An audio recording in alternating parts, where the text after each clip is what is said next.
Magandang araw, Pilipinas! Eksklusibong eksklusibo.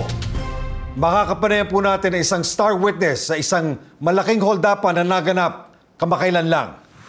At dahil po masyadong sensitibo ang mga isisiwalat niya sa atin, kaya itatago po natin ang kanyang pagkatao. Tawagin na po natin si alias Boyet. Alias Boyet? Sir, kinakabahan po kasi talaga ako. Talagang natatakot po ako dahil talagang kilala po mga holdapper at mga... Alias Boyet, huwag kang matakot. Protektado ka ng interview ito at protektado ka ng aming programa. Sige, sabihin mo na sa amin, ikwento mo sa amin, paano ba ito nagsimula? Maraming salamat po, sir. Kasi ang alam ko, yung tatlong yon, talagang laganap na holdapper po talaga yan dito sa lugar namin. Si Leklek, si Makmak, at saka yung Junjun. Talagang kinatatakutan po talaga dito yan. Marami na po talaga hinold up dito yung mga yan. Paano ka? Ang gusto ko lang matanong sa'yo, paano ka nakarating doon? Kasi sir... Christopher! Christopher! Ay, teka muna.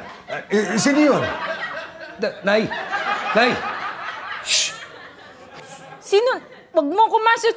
Sino naman yung kausap mo, Christopher? Nay, may kausap lang ako, Nay. Huwag niyo tawagin yung pangalan ko, Nay. Huwag niyo sabihin yung pangalan ko, Nay. Sir, pasensya na, sir, kasi hindi alam na namin ko nang mag-interview. Okay lang. Pwede bang patahimikin mo muna yung mga kasama mo dyan, Christopher? Ay, alias Boyet? Nay, shh. Ay, nako, Christopher. Nay! Ay, sige po. Mga kaibigan, so marami naman pong Christopher sa mundong ito. Pero si alias Boyet, si Boyet po ang ating kapanayam ngayon. So, mabalik tayo. Ano nga yung sinasabi mo kanina, Boyet? Yun nga po, napapunta po ako sa tindahan kasi magmimerienda po ako. Doon po ako sa likod ng tindahan nagmerienda. Shopping? Uy, sino yun? Uy, huwag mo sabihin pangalan ko. Wala din nakatira dito si Christopher de la Cruz. Ano ba? Wala ba nagmamati ito sa bahay nila? Alias Boyet? Di ba dito po nakatira si Christopher de la Cruz? Ay, hindi dito nakatira.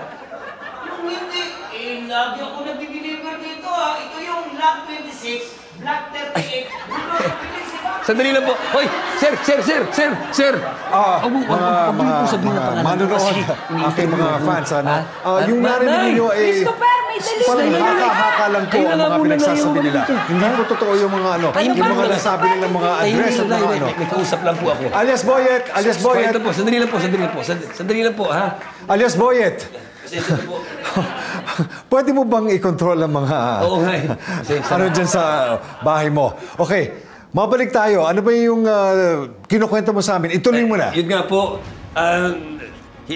nagmimerienda po ako nung marinig ko nag-uusap-usap yung tatlo, si Leklek, si Makmak, si Junjun, at pinag-uusapan nila yung nanakaw nilang 5 milyon. At paghahatian daw nilang tatlo yung 3 milyon at yung 2 milyon daw para doon sa mastermind. Teka muna, alias Boyet. Kilala mo yung mastermind? Opo, kilala ko po yung mastermind na yan. Yan po ay si... Christopher, ano ba? Nay! Ano ba, Nay? Kanina pa yung shopping delivery sa labas. Nay! Nakakaawa ni driver. Ayusin mo naman, Christopher. Nay naman, may kausap ako eh. Mga kaibigan, si alias Boyet po yan. Hindi po siya si Christopher. Hindi si Christopher de la Cruz. Tapos may kausap ka pala. Ang dilim-dilim pa dito sa bahay. Yung nanay mo, Asan ba yung Boyet? switch? Oh, edi mas maayos, di ba? Yan po ay drawing po ang nakikita ninyo. Drawing po yan, hindi po yan totoo.